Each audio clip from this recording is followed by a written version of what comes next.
Olá, sejam muito bem-vindos a mais uma edição do Ligado na Universidade, o programa aqui da TV USP Bauru que mostra tudo o que acontece aqui no campus, onde funciona a FOB e também o Centrinho.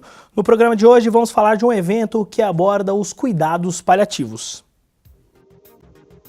Nos dias 21 e 22 de setembro ocorre a segunda edição da Jornada Eduardo Alferes de Cuidados Paliativos. O evento vai ser realizado na FOB da USP e contará com 18 palestras e talk shows, workshops, além de momentos para diálogos e troca de experiências. E para falar sobre esse evento, estamos recebendo hoje aqui o Dr. José Roberto Ortega Júnior, que é médico e um dos organizadores dessa jornada. Doutor, muito obrigado por ter aceito o nosso convite. Imagina, eu que agradeço a oportunidade. Doutor, antes da gente falar sobre a jornada, queria saber o que são cuidados paliativos. Tá. Cuidados paliativos, eles são uma área de atuação da medicina. Em muitos países já é uma especialidade médica, mas é uma área de atuação onde a gente lida com sofrimento humano.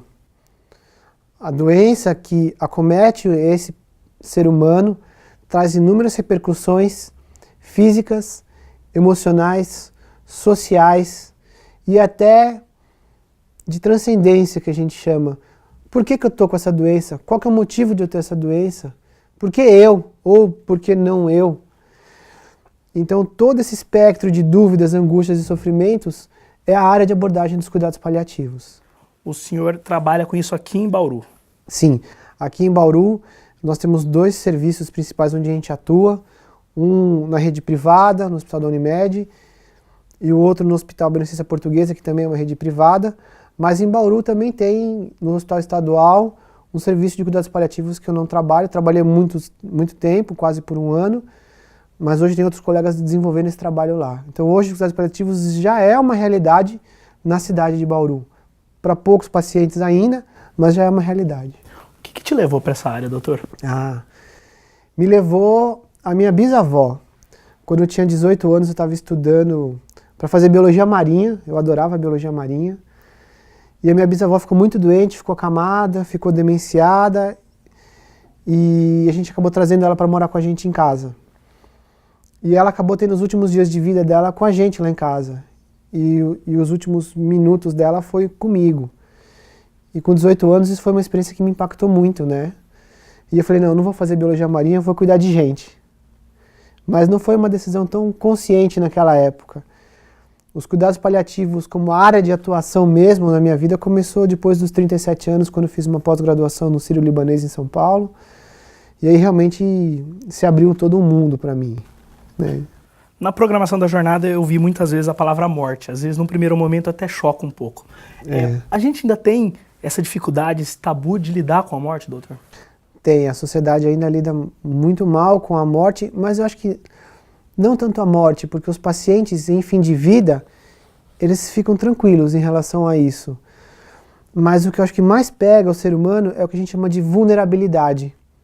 É de você se ver frágil, de você se ver dependente, de você ver necessitando do outro, necessitando do amor do outro, do cuidado do outro, da sua fraqueza. E eu acho que hoje a grande dificuldade da sociedade é se colocar vulnerável, se colocar frágil e dependente do outro. Cada vez mais a gente quer mais depender da gente mesmo e não depender do outro. Mas quando a gente acha que a gente é autônomo, a gente perde a possibilidade de relacionamentos verdadeiros, vínculos fortes, com sentido e significado. E isso a sociedade inteira sofre. E o que os cuidados paliativos querem trazer para a sociedade de modo geral, não só para profissionais da área da saúde, é que existe vida, existe significado, existe sentido nos relacionamentos humanos enquanto tem vida. A gente quer resgatar isso durante toda a vida de uma pessoa. Claro que quando a gente tem uma doença grave, isso fica muito mais evidente, vem à tona, e mais eminente isso fica. Porque ninguém quer sair daqui pela porta dos fundos. Todo mundo quer sair daqui bem resolvido. Então, poxa, eu quero me resolver com meu filho, eu quero me resolver com a minha mulher, eu quero sair daqui bem. Então, os cuidados paliativos, eles vêm trazer esse adicional no cuidado de um paciente. De que a gente valorize os relacionamentos humanos, valorize a vida enquanto há vida, até que seja o último segundo da sua vida. É certo dizer que quando a gente fala em cuidados paliativos, a gente está falando mais de vida do que de morte? Sim, com certeza. A gente luta para isso, para tirar esse estigma. Porque a morte é o evento único e final da sua vida. E não tem como você passar por um último evento final da sua vida bem, se você não passou pela sua vida bem. Como você quer ter uma morte digna e tranquila se a sua vida não foi digna e tranquila? Como é que você quer ter uma morte com significado e sentido se toda a sua vida não teve significado e sentido? Então a gente sempre trabalha a vida, a gente sempre trabalha significado, a gente sempre trabalha valores, porque nessa hora isso grita. Você pode ter passado 20, 30, 40 anos da sua vida no automático, mas quando você recebe um diagnóstico de uma doença grave, não tem mais tempo. Isso tem que ser resolvido agora. Então, deixa pra lá tudo que não faz valor, que não faz sentido, e vamos pro que interessa. Isso não só para o paciente, para a família também, doutor? Claro, os cuidados paliativos eles não são centrados só no paciente, eles são centrados em todo o redor dele, em toda a família. Porque não é justo, enquanto ser humano, eu aliviar o sofrimento de um que está aqui na minha frente e eu ver o do outro sofrendo. Não, você eu não vou cuidar. Então a gente estende o cuidado do sofrimento para todo o entorno do paciente. Mesmo porque, se eu estou no fim da minha vida, eu posso estar em paz, mas se eu vejo o meu filho sofrendo, isso vai doer em mim também. Então, a gente abrange todo esse cuidado que é multidisciplinar, com enfermagem, com psicoterapia, com psicólogo, com fisioterapia, com assistente social, com nutrição, com fisioterapia, porque cuidado paliativo também é reabilitação. O que eu posso reabilitar e o que eu posso ajudar você nessa situação que você está? E o que eu não posso, mas o que eu não posso reabilitar, eu posso fornecer de capacidades para você. Então a gente trabalha em potencialidade. Potencialidade de relacionamentos, potencialidade física, potencialidade emocional, social e espiritual também. Muita gente acha que a ciência e a religião caminham de modos separados. Nos cuidados paliativos, isso é totalmente diferente, doutor? A gente tem inclusive um serviço de capelania, onde existe um profissional treinado para lidar com questões espirituais. Espirituais não é espírito. Certo. Espiritual se fala do que faz sentido para mim, dentro da minha crença, e o que faz sentido para mim de sentido de vida. Então, a gente precisa trabalhar isso, porque é inerente do ser humano. Todo mundo quer deixar um legado, todo mundo quer ter um sentido no que faz na sua vida. Eu encontrei nos cuidados paliativos, você encontrou no jornalismo. Então, isso traz sentido, isso traz valor à minha vida. E não tem como dissociar. O ser humano, ele é um ser humano com espiritualidade, com significado de transcendência, mesmo que ele não tenha nenhuma religião. Eu já cuidei de um paciente que ele era agnóstico, ele não acreditava em Deus, ele era ateu e é agnóstico, não acreditava em nada, mas o que ele falava é que assim, os atos que eu fiz nesse mundo repercutiram para as pessoas desse mundo. E hoje eu estou em paz porque eu atuei de uma maneira coerente com o que eu acho que é verdadeiro. E ele estava em paz. Então o fato de ter ou não religião não faz a diferença. O que faz a diferença é como eu lido com o que eu acredito. E quando as pessoas lidam mal com a sua crença, e aí aparece o sofrimento espiritual. E aí o capelão e os cuidados paliativos de um modo global ajudam a falar, olha, o que é fantasioso, o que não é fantasioso, o que é real, o que não é. Porque às vezes você pode falar assim, nossa, minha vida foi miserável. Mas você fala, será que foi mesmo? Me conta a sua trajetória de vida. Eu nasci, eu cresci, eu encontrei fulano, eu casei, tive filhos. E o que ficou dessa sua vida? Ficou isso. Fala, então não é só isso, né? Aí a pessoa fala, não é. Então a gente ajuda a clarear um pouco o que é mito, o que não é, para trazer a pessoa a paz interior. Ok, doutor, vamos fazer um breve intervalo. O Ligado na Universidade volta já já.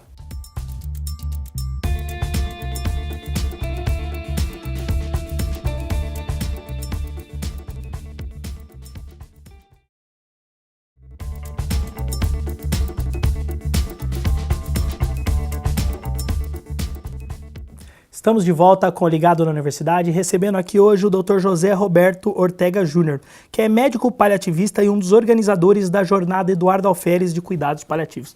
Doutor, quem foi Eduardo Alferes? Poxa, o Eduardo Alferes foi uma pessoa, um ser humano muito especial. Foi um paciente que tinha uma doença hepática avançada, que estava na fila de transplante em São Paulo. Ele era natural e morador de Bauru, mas se tratava em São Paulo. E quando ele estava para receber o transplante, ele foi diagnosticado com um câncer de fígado, uma complicação dessa doença hepática dele. E então ele saiu da lista de transplante. E ele passou 3 a 4 anos da vida dele nesse processo de adoecimento até que ele veio a falecer. E os cuidados paliativos ele veio a conhecer nos últimos meses de vida dele. E quando ele conheceu os cuidados paliativos e um adequado controle da dor, porque ele tinha muita dor, ele era advogado de natureza, ele ficou inconformado. Ele falou, como que me sequestraram a informação de que eu podia ficar sem dor? E eu me tratava nos melhores hospitais de São Paulo e não me falaram que isso existia. E quando ele conheceu os cuidados paliativos, ele ficou mais indignado ainda. Quanto sofrimento podia ter sido evitado? E uma frase que ele fala, que a gente tem e a gente carrega, assim, tão importante quando você fazer o diagnóstico de uma doença grave, é que os cuidados paliativos entrem na sua vida o mais cedo possível. Porque cuidado paliativo não é a exclusão de tratamento que modifica a doença. Não é porque eu vou fazer cuidado paliativo que eu vou abandonar o meu tratamento. Não, mas eu vou ter mais uma equipe para me ajudar, para me apoiar, para mitigar sofrimento. Claro que eu não vou falar em últimos dias de vida quando você tem um diagnóstico de um câncer incurável. Mas a gente já começa a caminhar nesse sentido com outras decisões que são tão importantes quanto. O Eduardo Bruera é um argentino que formou a Associação Internacional de Cuidados Paliativos. Ele fala assim, não é ser pessimista, porque quando você compra um carro zero, ninguém sai da loja sem fazer um seguro, sem pensar, se alguém bate em mim, se eu bater em alguém, eu vou precisar de guincho, eu vou precisar de um táxi, quantos quilômetros eu vou poder rodar. Isso não é pessimista, é ser sábio. E por que quando a gente é diagnosticado com uma doença grave, a gente joga essa informação debaixo do tapete e continua vivendo a vida normalmente? O Eduardo é familiar, é primo, se eu não me engano, do outro organizador, doutor? Isso. O Eduardo Alferes, ele era primo do Tom Almeida, que é o meu parceiro nessa jornada, porque um dia eu entrei no quarto para conversar com o Eduardo, sobre essas conversas de significado, de sentido de vida, e o Tom estava junto e a gente fez uma parceria muito grande, porque o Tom trabalha com desenvolvimento humano em grandes empresas, então ele está acostumado a lidar com essas histórias. A gente fez uma parceria tão grande e foi tão bom para o Eduardo, porque a gente transformou e ressignificou tanta coisa da história de vida dele, de quando ele tinha 3 anos, que depois que a gente saiu, eu falei, o que aconteceu lá dentro? Aí ele falou, putz, cara, não sei. E a gente conversou, falou, putz, um dia a gente vai ter que trabalhar junto. Nasceu a jornada. E dali, depois de alguns meses, acabou nascendo a jornada. Qual que é o grande objetivo da jornada, doutor? O objetivo da jornada é difundir os cuidados paliativos.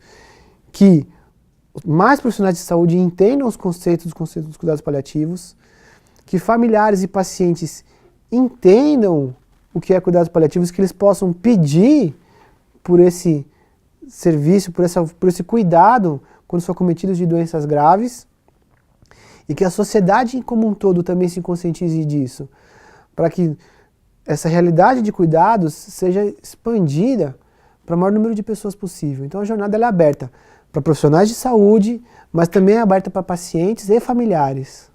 E qual que é a dinâmica? São palestras? Qual que é a dinâmica do evento? São 2 dias, né? São 2 dias. Na sexta-feira são palestras abertas, em temas gerais, como dor espiritual, como dor física, como dor emocional, como dor social, e sobre medo. A gente vai ter uma palestra sobre medo, como que eu lido com os medos, de onde vem esse medo, qual é o sobrenome desse medo. São palestras mais amplas, de cunho mais geral, que qualquer pessoa pode assistir. No sábado de manhã, nós vamos ter workshops separados por áreas de atuação. Então vão ter áreas de atuação da odontologia, vão ter áreas de atuação da fono, da fisioterapia, da enfermagem, da área médica. Para pacientes e familiares, o Instituto Oncoguia é uma instituição que é uma ONG de apoio a pacientes e familiares com câncer. Eles vão estar lá com a gente na jornada, então a gente vai ter um espaço para eles. E a gente vai ter também uma oficina só de espiritualidade, que também qualquer pessoa pode passar. E a gente também vai ter um núcleo de simulação para profissionais da área da saúde, simulando situações em cuidados paliativos. Aqui do Centrinho. Aqui do Centrinho. Essa é uma parceria com a Faculdade de Medicina da USP, que eles vão estar disponibilizando essa estrutura que eles têm. E a gente vai estar fazendo um evento bem legal, com estações práticas de vivência real em cuidados paliativos. Mas quando a gente chama vivência real são simulações, não são pacientes reais. Doutor, eu acredito que nesse tema a conversa, o diálogo é muito importante. Esse evento, ele tem esse caráter interativo, de conversa, troca de experiência também? Tem, porque no sábado à tarde a gente vai trazer 3 palestrantes internacionais dos Estados Unidos contando das experiências deles, como que são os cuidados paliativos nos Estados Unidos, para a gente trazer, e é o que a gente fala de diminuir essa ponte, essa distância, porque hoje o Brasil está a anos-luz de distância do que é a realidade de cuidado paliativo no mundo. A gente perde na qualidade de cuidados paliativos para países como países da África, da América do Sul, a gente é um dos últimos da América do Sul, Europa e Estados Unidos então nem se fala. A gente é o 42º país no mundo para se morrer. A qualidade como uma pessoa morre no Brasil é a 42ª. É muito ruim. O brasileiro morre muito mal. Doutor, em relação a essa parte que o senhor citou alguns palestrantes internacionais, sei que são vários palestrantes, se não me engano são 18 palestras, quase 20 palestras e talk shows. Qual que tem algum nome que o senhor gostaria de destacar que vem para essa edição que deixou vocês orgulhosos de ter conseguido trazer esse expoente? Tá. A Ana Cláudia Quintana Arantes é o grande expoente nacional dos cuidados paliativos com formação em Stanford. A gente vai trazer um organizador de um hospice nos Estados Unidos, que é um hospice chamado Zen Hospice, que é um centro muito legal de cuidados paliativos no mundo. Referência no tema, né? Referência no tema, inclusive com seriados, né, em rede aí. A gente vai trazer uma americana que ela fala sobre, ela é doula em fim de vida. O conceito de doula hoje já é um pouco difundido no Brasil como pessoas que acompanham o nascimento de um ser humano. O início da vida. O início da vida. E as doulas de fim de vida, elas acompanham os seres humanos no fim da vida. E para isso existe todo um treinamento, uma capacitação para isso. E a ideia de trazer essas doulas é que a gente consiga ganhar esse know-how, de desenvolver cursos de formação de pessoas que vão acompanhar as pessoas no fim da vida. Porque a gente sabe que a maior profissão que vai crescer nos próximos 20 anos são de cuidadores.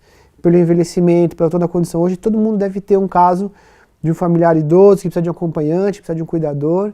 Então a gente está de olho nisso, a gente quer desenvolver isso. Né? Ok, doutor, vamos fazer mais um breve intervalo. Ligado na Universidade volta já já falando sobre cuidados paliativos.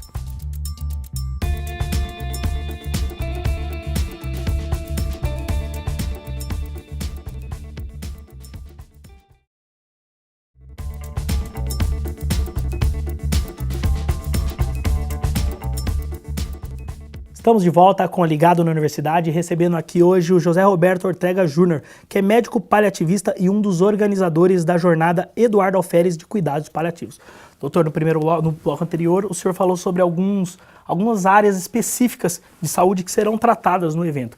Entre elas, medicina, odontologia e fono. Os profissionais aqui da FOB estarão envolvidos nessas palestras, nesses cursos, doutor? Claro, isso é inerente, porque como os cuidados em cuidados paliativos são integrais, todos os âmbitos do paciente são necessários de serem vistos. E a fonoaudiologia vai ter um workshop específico para cá, com professores da USP, falando sobre disfagia, essa dificuldade da deglutição e qual é o impacto na vida e na qualidade de vida desses pacientes. Pacientes, por exemplo, com esclerose lateral amiotrófica, que também tem dificuldade de fonatória e de deglutição. Como que a fono pode auxiliar nesse sentido? Pacientes sequelados de AVC, como o modelo que a gente tem aqui na FOB da Casa da Afasia, um trabalho fantástico de recuperação em pacientes que tiveram AVC. Qual é o impacto disso na vida e como a gente pode, com um olhar mais compassivo, mais abrangente, ajudar nisso? Isso da parte da odontologia, da parte da fono. Da odontologia, vão ter vários professores aqui da FOB falando sobre cuidados orofaciais e pacientes com câncer. Como que a gente ajuda na qualidade de vida, quais são os cuidados que esses pacientes vão ter, que eles precisam. E também tem um grupo muito forte aqui da FOB, da odontologia, que trabalha sobre dor orofacial. Também é uma interface muito grande da odontologia com a medicina. Como que a gente aborda essa dor orofacial? Qual a repercussão disso? Qual a melhor maneira de cuidar? Porque a jornada fala de cuidados. Então, das mais diversas maneiras, nas mais diversas áreas de atuação. E da medicina a gente já comentou, que é essa aproximação que a gente está fazendo com os alunos da medicina, de não só ter esse olhar mais humano, mais abrangente, mas também com oficinas de atuação e de treinamento para esses alunos da medicina que também vão estar participando da jornada. Também no bloco anterior o senhor terminou dizendo que os cuidados paliativos ainda são poucos difundidos no Brasil. Mas está melhorando isso, doutor? Está melhorando. O ritmo de crescimento dos cuidados paliativos no Brasil tem sido bem rápido. E a Academia Nacional de Cuidados Paliativos, que é o órgão regulador dos cuidados paliativos no Brasil, do órgão regulador médico, tem um compromisso de não só integrar esses centros que estão crescendo, que estão aparecendo, e a ideia da jornada também é essa, trazer pessoas, vão vir profissionais de Prudente, onde tem serviço de cuidados paliativos, vão vir profissionais de Barretos, do Hospital Amor, do Câncer do Amor, que é o antigo Hospital de Barretos, né, do câncer, vão estar aqui na jornada também, profissionais de São Paulo, Hospital Limão Oswaldo Cruz, profissionais de Botucatu vão estar aqui também, paliativistas de toda a região centro-oeste vão estar juntos, conversando e debatendo sobre isso, para integrar o serviço de cuidados paliativos, para que os cuidados paliativos continuem se integrando, mas também crescendo com qualidade. Qualidade em cuidados paliativos é primordial, porque nessa hora não dá para ser amador, não dá para achar que você está fazendo, tem que fazer bem feito. Ainda dá tempo de escrever na jornada, doutor? Sim, claro, a jornada acontece dia 21 e 22 de setembro, e a gente tem expectativa de ter até 750 participantes na jornada. Ainda dá tempo, as pessoas podem acessar o site jornadadecuidadospaliativos.com.br ou no Facebook, Jornada Eduardo Alferes de Cuidados Paliativos, e se inscrever lá. Vai ser um prazer encontrar vocês lá. Queria que o senhor aproveitasse e fizesse um convite para a galera. Tá. O sofrimento humano faz parte da nossa vida. Ninguém deseja o sofrimento, mas o sofrimento faz parte da vida humana. E é essencial que todo ser humano saiba lidar com o seu próprio sofrimento e o sofrimento do outro, para que a gente tenha uma vida com qualidade e com dignidade, que a gente alcance, apesar do sofrimento, sentido e significado na nossa vida. A Jornada Eduardo Alferes propõe isso, que as pessoas se interajam, se conheçam, entrem em contato com o seu sofrimento, o sofrimento do outro, e lidem da melhor maneira com isso. Porque a morte não é um evento exclusivo da medicina, não é um evento exclusivo da área da saúde, é um evento do ser humano. Então todo ser humano precisa estar em contato com isso para a gente possa viver de uma maneira cada vez melhor. Doutor, eu tinha separado para perguntar para o senhor como lidar com a morte, mas vou reformular. Como devemos lidar com a vida, doutor? Eu acho que é isso que a gente está falando, né? O tempo todo aqui. Que as nossas relações tenham sentimentos, que elas tenham sentido, que elas tenham significados. Que a gente consiga entender que somos frágeis e somos vulneráveis. Porque quando a gente aceita isso, a gente consegue realmente pôr uma lista de prioridades que realmente valem a pena de ser vistas. Porque no final da sua vida, dificilmente você vai falar, putz, se eu tive uma Ferrari, ou eu tive um Porsche, no final da sua vida, o que vai ter valido a pena? E só quando a gente se põe nessa posição de fragilidade e vulnerabilidade, a gente consegue tirar da vida o que vale a pena ser tirado. Doutor, queria mais uma vez agradecer a sua participação. Eu que agradeço. Muito obrigado e obrigado a todos. O Ligado na Universidade de hoje fica por aqui. Esperamos que tenham gostado, se informado e até a nossa próxima edição.